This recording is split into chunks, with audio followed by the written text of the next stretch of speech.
Salve, galera! Boa tarde a todos. 3 da tarde aqui desse dia 30 de outubro. Faltam 2 dias aí pra a gente ter um confronto entre Botafogo e Palmeiras. Vamos trocar uma ideia aqui.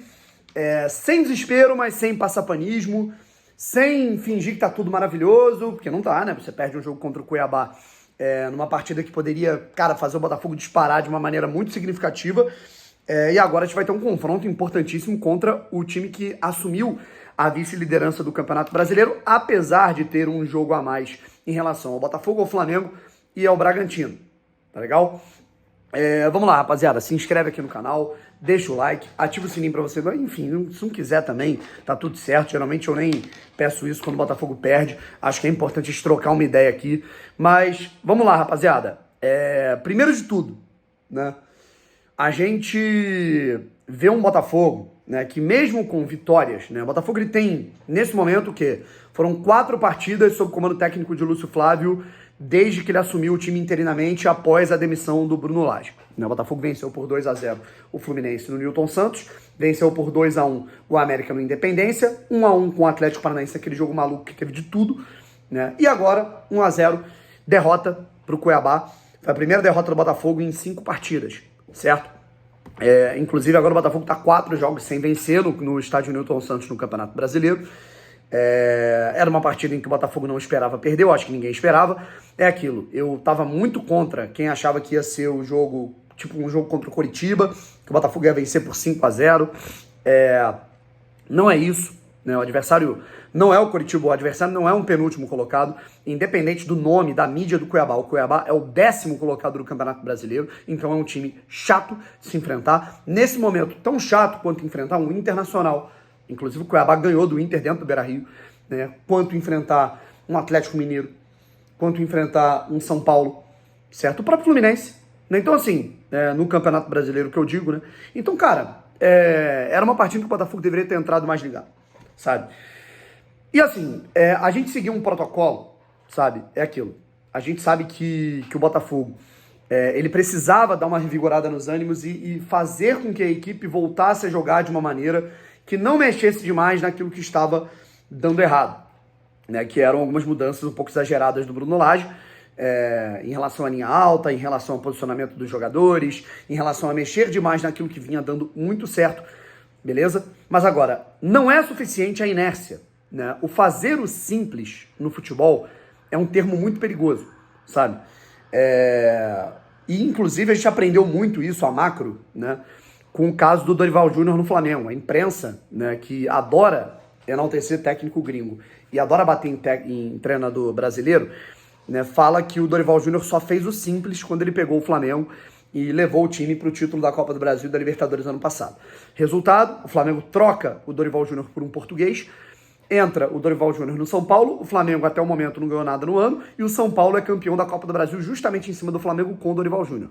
Então, assim, o cara fez o simples de novo com uma equipe com um orçamento muito mais limitado. Então, assim, não existe isso de fazer o simples, rapaziada.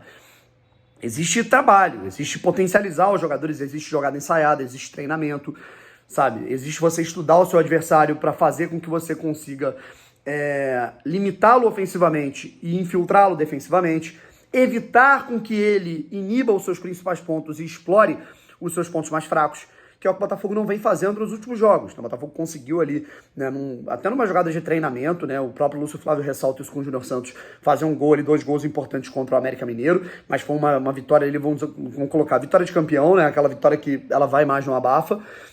O Botafogo, sim, aí contra o Fluminense fez uma partida impecável. Contra o Atlético Paranaense fazia uma partida boa, mas com vulnerabilidade. E contra o Cuiabá, né, apesar do Botafogo ter tido algumas oportunidades, a gente via que a bola estava pesando no pé dos jogadores. As movimentações, as combinações, elas não estavam mais fluindo como fluíam há alguns dias. Então, assim, cara, a gente vem seguindo um protocolo. É um time titular, padrão, sem mexer muito, né? E que eu não vejo nem problema nisso, mas agora a gente vê uma falta de variação nas jogadas, a escalação e vamos dizer que os jogadores, eles se entendem, e eu acho que não tem que ser nem 8, em que os jogadores se entendem sozinhos, e nem 80, em que os jogadores eles vão ficar presos a associações, enfim, ao que eles bem entendem, sabe? Então, cara, eu sinceramente acho que, é por isso que eu falei lá atrás, né, que era muito perigoso o Botafogo não ter uma comissão técnica, né, um trabalho efetivo. Né, a gente sabe onde a gente estaria agora com o Cláudio Caçapa? Não sabe. Né, eu tenho uma visão otimista de onde a gente estaria, mas a minha visão não vale de nada. Né, mas a questão é a seguinte, a gente está tendo aí 4 jogos em que o Botafogo ele tem o mesmo time por 60 minutos, ou até mais, e aí rolam mudanças 6 por meia dúzia. Sai o terceiro homem, entra o terceiro homem, sai um volante, entra um volante, sai um lateral esquerdo, entra um lateral esquerdo, sai um atacante, entra outro, sai um ponto, entra outro. E aí o Botafogo ele não mexe na estrutura para tentar fazer com que o time adversário se mova, como num jogo de xadrez, sabe? Então falta essa leitura um pouco mais apurada do que se pode fazer, né, em momentos em que o jogo está amarrado, em que o jogo está chato, em que o jogo as coisas dão errado, como deu errado no lance do Cuiabá. E aqui eu não vou ficar remoendo de novo, acho que o coletivo defensivamente já esteve menos vulnerável, acho que o Adrielson não fechou o corredor, acho que o PR falhou feio, acho que o Di Plácido, apesar de se ver numa posição difícil ali, acho que ele poderia ter protegido um pouco melhor a bola, e o Luiz Henrique foi muito imprudente.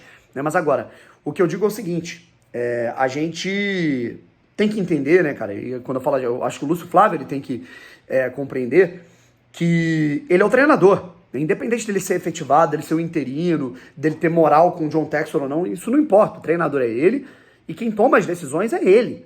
Né? Então, assim, cara, se o Eduardo não tá conseguindo render da melhor forma possível, perdendo gols, e eu acho que fisicamente ele tá abaixo, ele tem que ir pro banco, ele pode ser uma peça importante pro segundo tempo. Né? E aí dá-se uma oportunidade ali pro Gabriel Pires, ou enfim, né, alguma outra coisa pode ser feita. Marçal, para mim, é um exemplo mais claro. Né? O Marçal, ele vem muito mal, muito mal há uns 10 jogos. Né? Sem exagero, o Marçal tá muito mal há muito tempo. Né? E com todo o respeito do mundo que eu tenho ao Marçal, que é um cara importantíssimo, fundamental nessa retomada de autoconfiança do Botafogo, foi um reforço importantíssimo ano passado, esse ano mesmo no primeiro turno foi bem, mas não tá bem. Né? E o Hugo, que é o reserva dele, tá jogando muita bola. Então, mas vai chatear alguém, então, eu não sei nem se é o caso, tá, gente? Estou aqui na resenha. Cara, problema, eu acho que o Lúcio Flávio só tomou uma atitude de colocar, de fazer essas mudanças quando a torcida começou a gritar o nome dos jogadores. Então, eu acho que ele tem que ter a convicção, o Lúcio Flávio tem que ter a coragem, a convicção de que ele tá ali, né, porque acreditaram na competência dele. Né? Houve um acionista majoritário, houve um departamento de futebol e há uma torcida apoiando o trabalho dele nesse momento, né, que tem mais 10 jogos pela frente. Então, cara, ele vai ter que ter peito, né, pra, óbvio, né, tomar decisões e ter convicções de que algumas mudanças podem ser feitas. Mas agora eu também não vou cair em alarde de desespero, rapaziada. É um jogo importante, o Botafogo agora vira a chave para enfrentar o Palmeiras. Eu quero fazer um vídeo sobre isso em breve. Né? Mas agora a gente tem Palmeiras e Botafogo e Palmeiras, em que o Palmeiras está 6 pontos atrás do Botafogo, com um jogo a menos. Tá? E a gente lembra lá para 2017, em que o Corinthians ia enfrentar o Palmeiras na 31ª rodada, uma rodada de diferença, e a distância era menor. Era o mesmo número de jogos, e a distância do Corinthians para o Palmeiras era de 5 pontos. Então, o Corinthians, que tinha acabado de perder uma rodada, virou a chave, todo mundo começou a jogar junto, e o Corinthians venceu o jogo. Então, meu irmão, não tô comparando aquele time do Palmeiras a esse, nem o time do Botafogo do Corinthians, nada disso. Mas é virada de chave, irmão. E na boa, cara, medo. Há 4 anos, né, veio uma lembrança aqui pra mim, eu tava no estádio Newton Santos, dando graças a Deus e com a torcida do Botafogo com 20 mil pessoas empurrando o time para fugir da zona do rebaixamento, vencendo o CSA num jogo com um gol espírita do Igor Cássio, que a gente conseguia os nossos feitos com aqueles times bizarros, com aquela gestão bizarra, com salários atrasados. Então, meu irmão, não vai ser agora que eu vou me apavorar. Quarta-feira eu tô lá com o mesmo ímpeto no estádio Newton Santos e espero isso de todo mundo envolvido com o Botafogo. Em breve a gente fala mais sobre isso. Um abraço.